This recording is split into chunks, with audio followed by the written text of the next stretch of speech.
Bonjour à tous, et bien oui, je vous avais promis de jouer les Pères Noël. Je vous ai donné 3 tiercés dans l'ordre de suite, vendredi soir.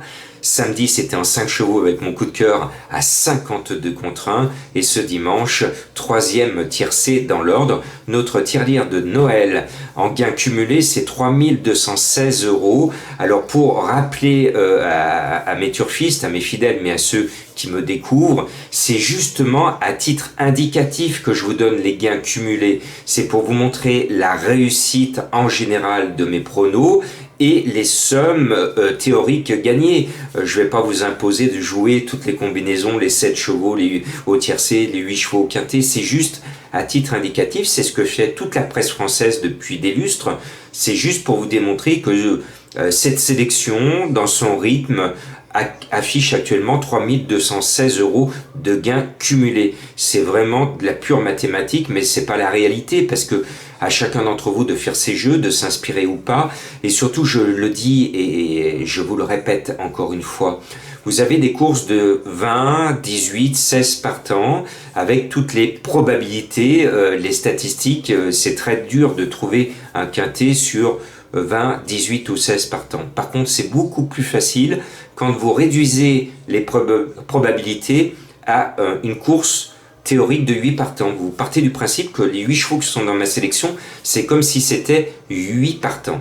Et dans ces 8 partants, eh bien vous faites vos jeux de combinaison à vous. Vous jouez au couplet, vous jouez un cheval, vous jouez au quartet, au quintet, vous faites des chants. Voilà, c'est à vous de voir.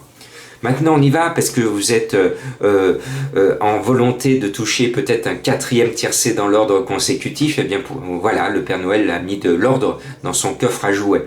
Et bien on y va avec mon coup de cœur qui est annoncé à 18 contre 1. Vous le savez, Éclair de Mirel, là il court encore dimanche.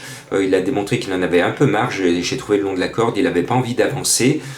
C'est peut-être un peu logique parce qu'il s'est donné beaucoup ces derniers temps. Et bien là c'est le 13 Mustakir. C'est un cheval qui est tout neuf, il n'a couru que 3 fois, il est un bas de tableau, c'est un Freddy Head. Et Freddy Head a le respect des turfistes, il n'engage jamais dans les tiercés à la légère. C'est peut-être le seul entraîneur de galop qui est capable d'enlever un cheval si c'est la course du tiercé, en se disant non, j'ai trop de respect pour les turfistes, si je cours, c'est que je me vois une chance dans le tiercé. Et là, notre ami Freddy, avec ses griffes, va certainement mettre son cheval, son poulain à l'arrivée. Le cheval est sur la montante. Freddy dit qu'il estime que son cheval a la pointure d'un quintet. Donc à ce poids, il peut l'emporter, surtout qu'il porte une couleur classique. Il fait partie de propriétaires qui ne courent que pour courir les classiques. Le cheval a été élevé, acheté pour courir les classiques. Il ne devrait donc pas faire de vieux os dans cette catégorie. Le cheval étant tout neuf, il ne peut que progresser. Freddy Head est intelligent, il l'a laissé arriver à maturité, il l'a laissé fleurir et il commence à prendre son métier. Eh bien moi j'y crois, mais ce n'est pas une base. La base, l'une des premières bases, c'est le 14 Greenview, parce que Greenview c'est pratiquement le plus titré dans les quintets sur le gazon. Regardez à Maison Lafitte, lorsqu'il finit 2e de Richmond le 1er octobre, il bat de très bons chevaux et surtout ce quintet ce jour-là était plus relevé que celui du jour. Et précédemment, il fait l'arrivée d'un autre quintet plus relevé, c'était à Longchamp, sur la piste sélective de Longchamp. Il est 4e en battant Toronada et Pharoah qui continuait à se révéler dans les quintets. Donc la ligne est excellente et à ce poids, j'estime que le handicapeur lui donne la course, il lui donne la course. Alors bien sûr, le cheval s'est planté la dernière fois, mais il devrait pouvoir se racheter. C'est un Vermeulen et on sait que cet entraîneur est redoutable, même s'il a eu des ennuis ces derniers temps pour ne pas être trop présent sur son centre d'entraînement. Bon, je referme la parenthèse, c'est une partie de bras de fer qu'il mène avec les commissaires parce qu'on lui reproche de ne pas être toujours dans ses box, dans ses différents centres d'entraînement. Voilà, mais moi je l'aime bien cet entraîneur et il a beaucoup de qualités. C'est ça qu'il faut regarder. Et puis, la base solide, parce que Greenview, c'est la base moins solide. La base solide, c'est le 9 Kadar. C'est un cheval qui a fait ses preuves. Et surtout, c'est l'un des 2 Rossi au départ. Je vous le rappelle, quand un entraîneur met 2 chevaux au départ, c'est qu'il vise la course À mon sens, 4 d'Art est le meilleur des deux parce que c'est le mieux placé au poids. Et en plus, c'est Stéphane Pasquier, Monsieur Quintet. Et comme c'est l'un des derniers quintets de plat de l'année, je pense que notre ami Stéphane va vouloir sortir par la grande porte et se rappeler un autre bon souvenir en disant « Voilà, je suis Monsieur Quintet, je vous gagne l'un des derniers. » Vous m'avez compris, attention à lui, on le joue à cheval, gagnant, placé. Et puis, un autre entraîneur a visé la course, ça tombe bien, il est lyonnais, c'est notre ami Jean-Pierre Gauvin, et le meilleur des deux, c'est le 7 Body d'Argent, un cheval dans l'ensemble régulier, qui, personnellement, je ne le vois pas gagner, je serais heureux s'il gagne, mais je pense qu'il va se placer. C'est un lyonnais argenté, et il devrait se retrouver assez facilement dans les 5 premiers. Et puis attention aux 5 Armless, il était très chuchoté la dernière fois dans un quintet référence, il finit bon 4e, souvent il n'y a pas de fumée sans feu et je pense qu'il va se montrer redoutable. Je remonte l'échelle des poids avec mes petites mains pour vous donner le 3 Marbout. Alors Marbout, là aussi c'est un autre entraîneur qui a visé la course, il en a deux.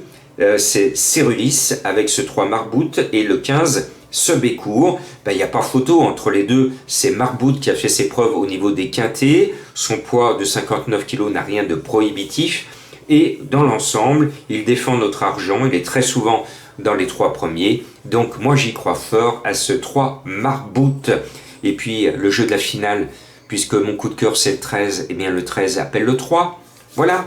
Donc 3-13, on peut le faire en couplet pour ceux, ou en 2 sur 4 pour ceux qui aiment mon jeu de la finale. Vous avez vu, je crois ce dimanche c'était 6 et 16 qui se retrouvent à l'arrivée.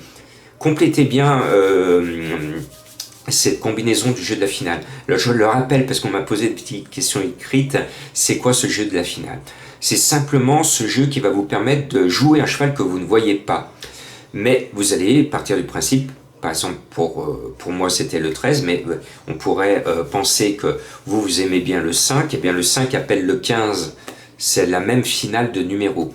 Et vous faites cette méthode au couplet, au jumelé, sur l'hippodrome ou au 2 sur 4 et vous allez des fois toucher un joli couplet, un joli jumelé ou un beau 2 sur 4 parce que vous allez compléter votre favori avec un cheval que vous n'auriez pas mis normalement. Voilà, c'est ça la méthode du jeu de la finale.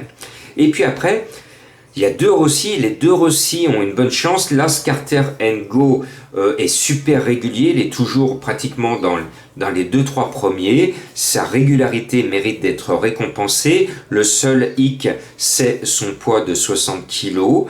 Et je pense qu'il va gagner son tiercé, mais il va peut-être laisser son compagnon de boxe faire cela avant lui. Il a largement le temps de le gagner. Et puis, ma grande trouvaille à 30 contre 1, je l'ai senti dès le départ. Quand j'ai lu les partants, il y a des chevaux qui m'appellent et ils m'appelaient dès le départ. Et ils me galopent dans la tête. C'est Masaki, le numéro 6. C'est un cheval qui n'a déçu que 2 fois, et 2 fois dans des quintets, mais sur le gazon. Il a 4 courses sur le sable fibré et 4 fois à l'arrivée.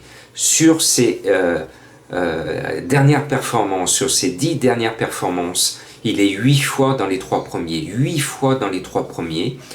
Et donc 4 fois sur le sable.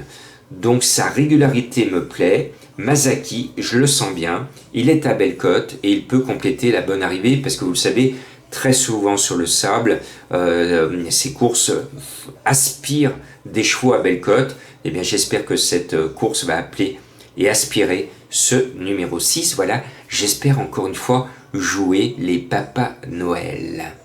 Bonne chance!